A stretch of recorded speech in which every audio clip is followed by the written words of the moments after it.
ဗမာပြည်ကလူတွေကတော့ဘာလေးဖြစ်ဖြစ်ယုံလွယ်တဲ့လူတော်တော်များတယ်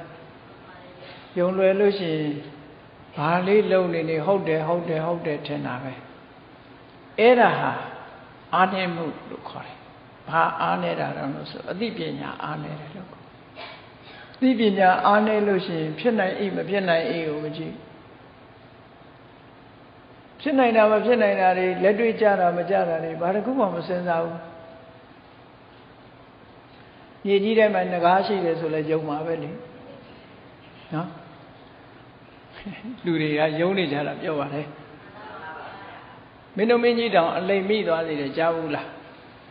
မန္တလေးမြို့နေပြီးတော့မင်းတို့မင်းကြီးတောင်တက်လိမ်နေလို့ရှိတယ်လေအဲ့ငကားကိစ္စအဲ့တော့ငကားပါလာရင်သတိထားငကားပါလာရင်သတိထားမင်းတို့မင်းကြီးမောင်ရဲကံဆိုတာရှိတယ်နန်းတော်တယ်မောင်ရဲကံဆိုတာမောင်ရဲဆိုတဲ့လူကတနေ့ဘယင်ကိုတက်လိမ့်တာသူကငကားမင်းကြီးကလွတ်လိုက်လို့ဘောဂဝတီငကားပြေကလာတယ်ငကားမင်းရဲ့တမန်မာလို့ပြော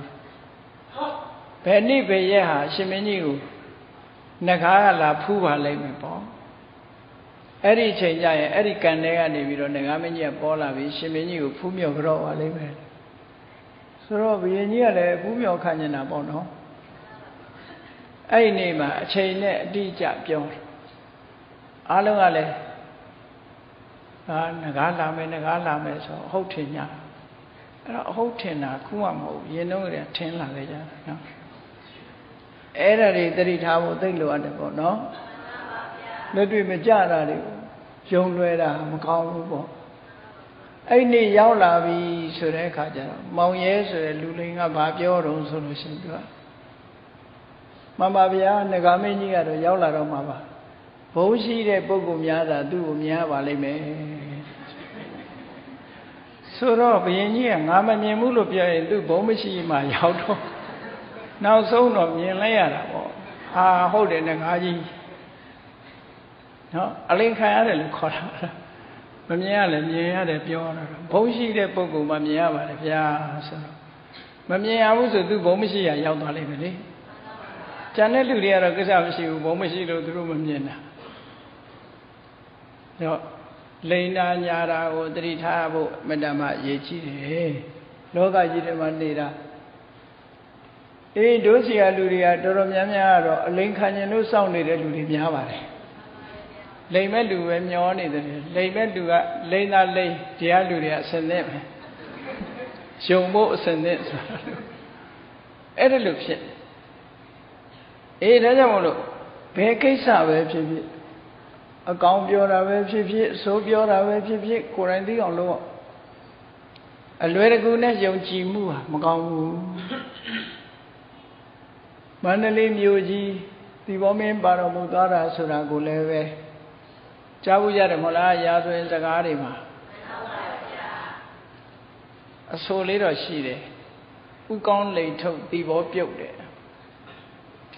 ဥကောင်းလေထုတ်ဒီဘောပြုတ်ဆိုတာကျုံမင်းကြီးဥကောင်းကနေပြီးတော့လိန်ပြီးတော့ကလားလက်အပ်လိုက်တယ်လို့ဒီလိုပြောတယ်တကယ်ကတော့မဟုတ်ဘူးဥကောင်းလိန်တာမဟုတ်ဘူးအင်္ဂလိပ်ကလိန်တာအင်္ဂလိပ်လိန်တာကိုဥကောင်းကလည်းယုံမယ်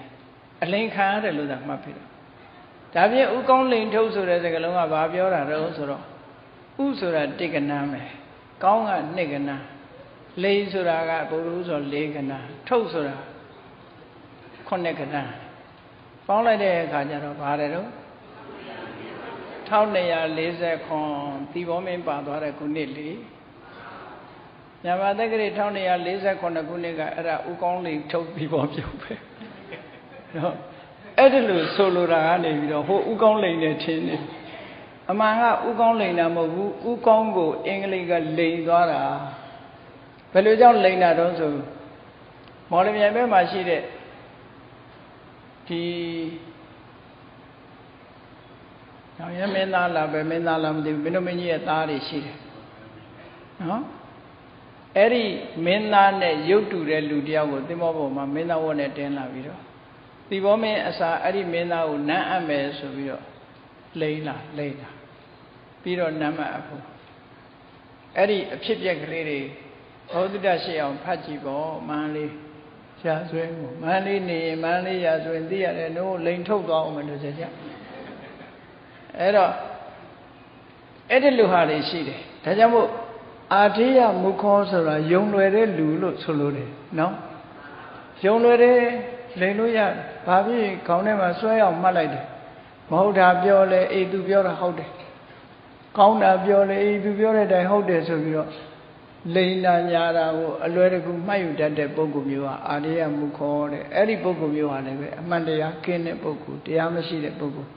ဒီပုဂ္ဂိုလ်မျိုးလည်းမဖြစ်သင့်ဘူးလို့ဒီလိုဆိုတာပေါ့နော်မဖြစ်သင့်ဘူးအဲ့ဒီပုဂ္ဂိုလ်မျိုး